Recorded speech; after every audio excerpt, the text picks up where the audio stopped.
Models like the BV-206 and 410 are engineered specifically for efficient maneuvering through snow and ice, providing Sweden with enhanced operational capabilities during winter months.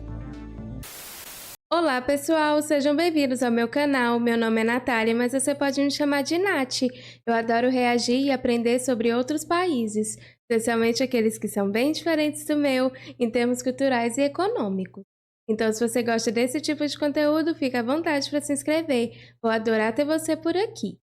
Bom, nesse vídeo eu vou reagir a como os nórdicos dominam a Guerra de Inverno. Então é isso, sem mais delongas, e vamos para a reação. Norway, Finland, Sweden, and to a lesser extent Denmark, are fast becoming a northern NATO bulwark towards an ever-increasing threat from Russia and its authoritarian allies. This means that these four nations are having to plan for an eventuality where they'll have to fight the Russian army during winter in one of the most inhospitable places on Earth. This reality has led to some of the most advanced and rugged winter warfare units in the world, and it is to the three northernmost Nordic nations that NATO is now sending units to train for winter warfare.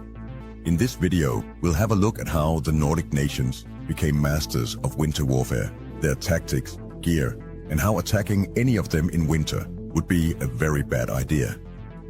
The Nordic nations are subjected to some of the harshest winter conditions on the planet, characterized by long periods of darkness, heavy snowfall, and temperatures frequently plunging -20 below freezing. This environment has profoundly influenced their military strategies, prompting a focus on specialized training, equipment, and tactics tailored for winter warfare. Their expertise in operating under these challenges yields significant operational advantages, underscoring the importance of mastering one of nature's most difficult adversaries. And within NATO, this region is the home of the expertise in winter warfare. To understand the origins of the winter warfare expertise of Norway, Finland, Sweden, and to some extent Denmark, we must delve into their historical context. The Nordic region has always been characterized by its harsh and unforgiving climate. This environment shaped the military strategies of these countries, notably their use of ski troops, ambush tactics, and proficiency in engaging enemies under extreme conditions. The effectiveness of these strategies is prominently displayed in several historical episodes. The Winter War between Finland and the Soviet Union in 1939 is a standout example of Nordic military ingenuity in winter warfare. Despite being outnumbered, Finnish forces effectively utilized their intimate knowledge of the local terrain and extreme winter conditions to their advantage. They employed ambush tactics and specialized ski troops, ambushing Soviet troops from well-camouflaged positions and evading negative engagements by utilizing skis and fast movement in the deep snow. Finland's army and vast reserve pool is regularly trained in these tactics to this very day, and the Jaeger units of the Finnish defense forces are frighteningly good at winter warfare. Finland's Modi tactics essentially meant that small, agile groups of Jaegers would ski around the roads where the Soviets were moving, completely surround the enemy, and then strike hard from all sides. My good Finnish friend Thomas joins me today to talk about the Hakkapeliitta cavalry, which essentially used the same Modi-style tactics that the Finnish army would later adopt. Thanks, Max. The Finnish Hakkapeliitta cavalry were a formidable force in the Swedish army during the 17th century, renowned for their fierce combat skills and strategic use of the harsh Nordic winter conditions to their advantage. Gente, eu estou com uma dúvida. Vocês são muito bons em guerra de inverno. Vocês, seus soldados, são muito preparados para isso. Mas, assim como vocês fazem parte do bloco da OTAN, vocês têm algum tratado entre vocês, os países nórdicos? Tipo, por exemplo, se algum país nórdico for atacado, outro país nórdico vai revidar para defender ou não tem nada disso? Há algum tratado em relação a isso? Me deixe saber aqui nos comentários, porque eu fiquei curiosa sobre isso. Mounted on their sturdy and resilient Finnish horses, known for their ability to endure cold weather, the Hakkapeliitta were expertly skilled in hit-and-run tactics and ambushes during the snowy months. They utilized the landscape's natural obstacles, such as thick snow and ice, which were challenging for less winter-hardened troops to navigate. A lot of the same tactics would later be used by the Finnish army as it fought against the Soviet Union. the heritage of the Finnish army lies in its light cavalry roots. Norway, on the other hand, has a long history of being the underdog in war. While countries like France, Denmark, Belgium, and Holland fell to the Germans in a matter of weeks, Norwegian resistance against the Germans held up for the longest out of all Western European nations, mainly due to clever hit and run tactics in the still snow-covered terrain up until June 1940. Norway was first to find the South Pole, and in doing so trialed some of the most enduring winter gear in world history. Uau. The thermal underwear used in Incrível. most NATO nations today are copies of the same technology that Roald Amundsen used on his journey to the South Pole in 1911. In World War II, the Germans would call Norway's National Guard ski troops Black Devils, as they would hound the Germans from atop mountains and muito valleys doido olhar throughout essas the imagens. entire war. The sabotage of the Vemork heavy water facility in 1943 was instrumental in halting Germany's atomic ambitions and was made possible by the country's harsh winter conditions, where a group of Norwegian resistance fighters traversed some of the roughest terrain in the world, over the Hardangervidda in midwinter in order to get to the Vemork facility and sabotage the heavy water operation. To put it bluntly, Norway's winter warfare heritage essentially stopped Hitler's plans for creating a nuclear bomb well before the Allies did the same. The focus on winter warfare for Sweden was never as army-wide as in Finland and Norway, and is often characterized by a much more motorized variation of winter warfare. Quickly put, Sweden is the creator of the most effective tracked snow vehicles in the world, and this is used to its fullest extent in its army. The Swedish armed forces maintain elite units specialized in Arctic warfare, such as the Norrbotten Dragoon Regiment, which is known for its extensive training in harsh winter conditions and its vital roles in securing Sweden's northern territories. This regiment has become a benchmark for other military units in winter warfare proficiency and is a welcome addition to NATO's northern flank, along with their Norwegian and Finnish counterparts. Sweden is also the home of the models of vehicles that makes the Nordic nations' proficiency in winter warfare so great, evident in the BV series of all-terrain vehicles. Models like the BV 206 and 410 are engineered specifically for efficient maneuvering through snow and ice, providing Sweden with enhanced operational capabilities during winter months. The BV series is also adopted heavily in Finland and Norway, and the tactic is often that one of these tracked vehicles will pull a troop of ski jaegers behind it in order to ease transportation in snow. Naturally, Denmark isn't to the same level. Gente, acho realmente incrível como vocês são muito eficientes em tantas áreas, porque aqui nitidamente vocês são muito bons nisso, mas os investimentos que vocês fazem também são muito, muito altos, né? É impressionante porque os equipamentos de vocês também precisam resistir ao frio. Isso é uma coisa que deixa a minha cabeça muito doida, porque os equipamentos por si só, né, na guerra eles precisam ser bons, mas o caso de vocês ainda tem a questão do frio. Então, assim, é realmente uma coisa muito complexa, né? Mas o que me chama a atenção também não é só a questão do condicionamento físico que os soldados de vocês precisam ter pela questão do frio, mas a questão psicológica também, né? Quando você tá num ambiente, assim, muito, muito frio. Sei que vocês que nascem aí têm uma mentalidade diferente em relação a isso, mas não deixa de chamar a atenção, porque justamente isso, o preparo que vocês têm é o que faz vocês despontarem, né? Ter isso em vantagem em relação a outros países. Isso realmente é uma coisa muito, muito intrigante. In winter warfare as the other three nations, on account of our flat and mainly wet nation. However, there are some key specialities in the Danish military too. The Danish Sirius Dog Sled Patrol epitomizes another aspect of Nordic winter warfare, which is different to that of the other three nations. This elite unit combines traditional skills with modern military roles for long-range patrols in Greenland, where extreme weather conditions prevail. Their use of dog sleds facilitates rapid movement over difficult terrain, embodying a unique fusion of heritage and military efficiency. And in the Danish military, this unit has achieved a reputation as some of the hardest soldiers that the country has to offer.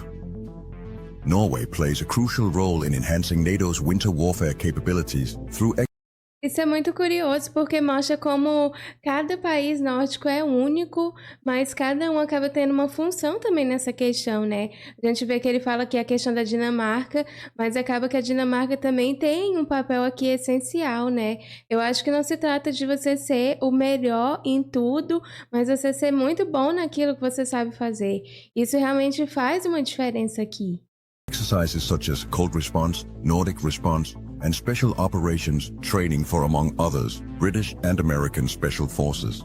This large-scale military exercise, often involving thousands of troops from NATO allies, is designed to test their ability to operate cohesively in extreme winter conditions.